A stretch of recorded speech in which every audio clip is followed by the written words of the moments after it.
My name is Geraldine Mooney Simmie. I'm a senior lecturer in education at the University of Limerick.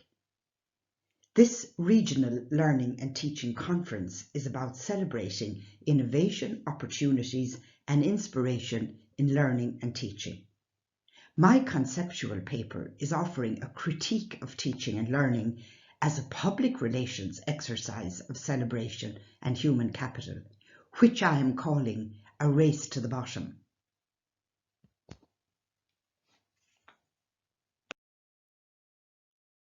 The conceptual paper here is in the context of the rise of hyper-rationality in higher education in Ireland and elsewhere. A learner moulded, managed and measured using a what works approach for what counts. A rather limited performativity which I'm comparing to the metaphor of an escape room. And instead I am arguing a turn to the field.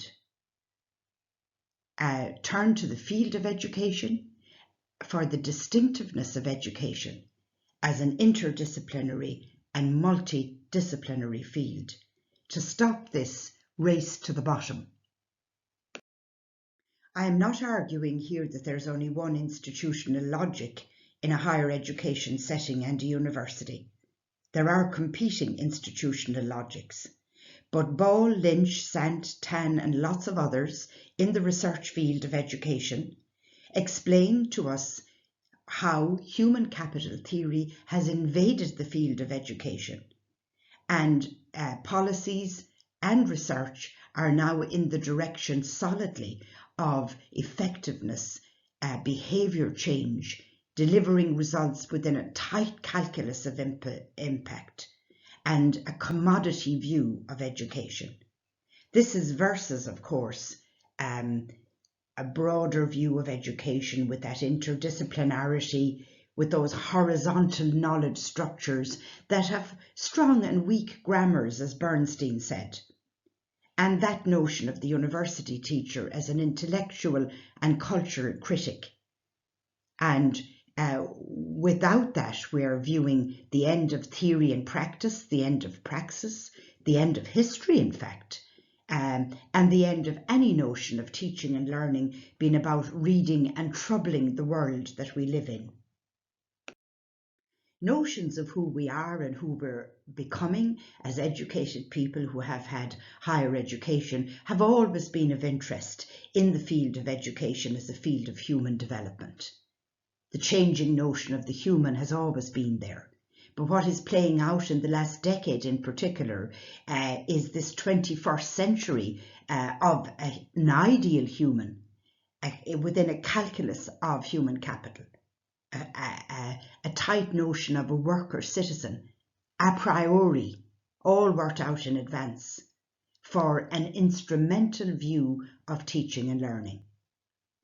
As opposed to that, I'm talking here about researchers such as Freire, Hooks, Giroux, Green, where education rests on the shoulders of giants, who actually are talking about the human being as a becoming, an unfinished project for an emancipatory purpose.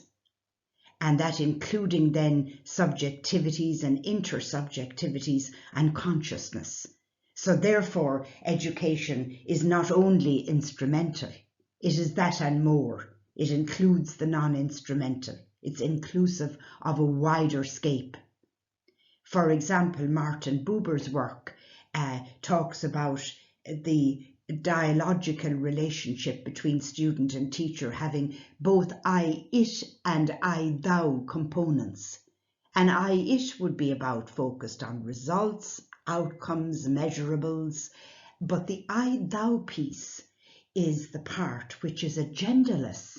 It doesn't have a planned agenda. It is about recognizing the human person in the student in their own right, and the importance of that I-thou relationship for transformative possibility and well-being. So in the next few slides, I will be conducting an interplay between human capital theory view of teaching and learning an emancipatory view of teaching and learning. And that escape room metaphor will hopefully get us into a space where we will try and say, what is the collective key that we can gather together and use to push back on this invasion of human capital theory into the field of education. Marcel reminds us that our responsibilities as educational researchers lie not only with researching what works, but also with the social, the critical, and the heuristic.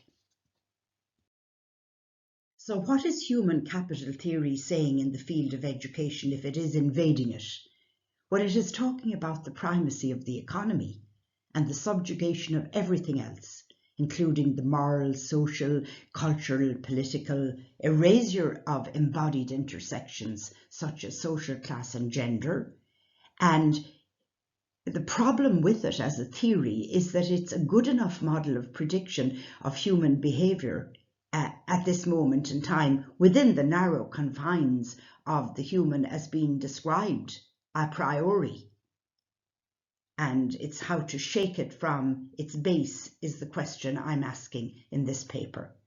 But it secures learning as obedience, a type of clinical mantra, an evidence-based mantra that tightly reduces education and teaching and learning into a black box that can be fully described for, again, the development of a self-regulated learning that is really overgrown hyper-rationality around independence and competitiveness and erasure of our human dependence on one another and our interdependence. So what you will find then in the manuals on teaching and learning in the 21st century, both in policy and in text, is that you will find lots of talk about learning made visible, nothing hidden. It's about an interplay simply between research and practice. It's outcomes and evidence-based. It's about delivering. Now, needless to say, it has complexity and multidimensional, and that's understood. But at the same time, it's an intelligent adaptability system that can be fully described. There's no theory. There's no grappling with theory. There's no problem posing. There's no power questions. There's no great risk. So it's all predictable, standardized, made clear with an exact calculus. So one way out of the escape room could be to turn to the field of education, not as a single discipline, but as an interdisciplinary field, multidisciplines. The foundation studies the social sciences and their contribution to past, present and future, history, sociology, philosophy, theology. The natural sciences are contributing, particularly to brain research and more recently to brain STEM research. The arts and the aesthetics have something very valuable to add in the field of education. Their sense and sensibility and subjectivity, an important missing field in mainstream research and education and teaching and learning at this moment in time. And criticality. It is without criticism no human development can take place. So the field of critical pedagogy plays an important role here in understanding that teachers are not functionaries, that they must grapple with theory and praxis if they are to have professional autonomy and raise the important questions of power and consciousness and make a difference to democracy and ethics. So in the vast field of teacher education, there are other schools of thought. Teaching and learning is contested in that literature. The complexity and untidiness of teaching is recognised as a practice in motion, rather than a fixed, rigid practice into an existing status quo. Teachers are not functionaries implementing policy.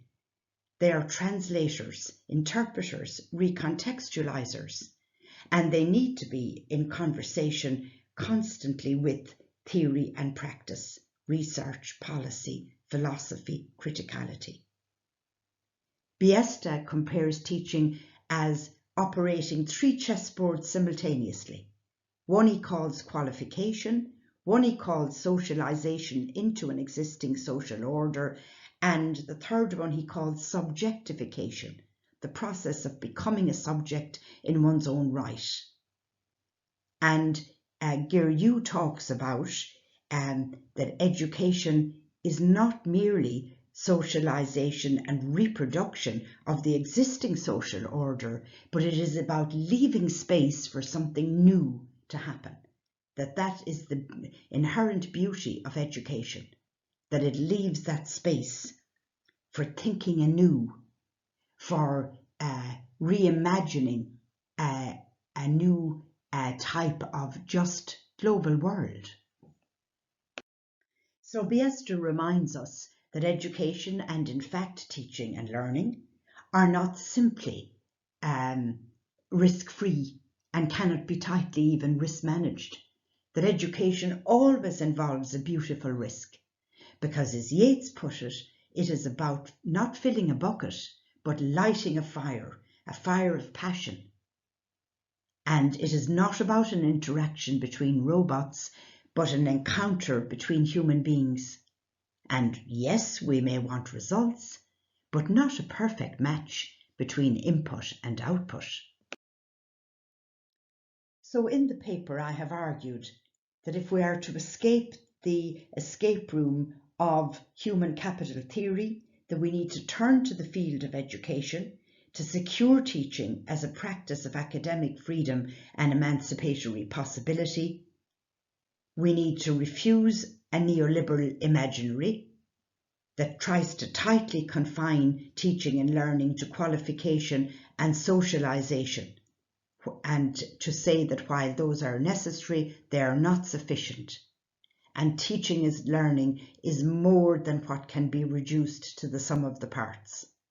So theorizing, therefore, good teaching and learning in ways that include subjectivities, becoming a subject in one's own right, being able to think for oneself, carve out one's own life, but that goes hand in hand also with the cultivation of a critical consciousness about living in the world with others, making it a vibrant democracy, and also a just global world for all. So I will leave you with a number of my select papers from various journals, including Studies in Philosophy and Education and Critical Studies in Education and the Journal of Education Policy. I want to thank you for listening, and please do get in contact with me on geraldine.mooney.simmie@ul.ie.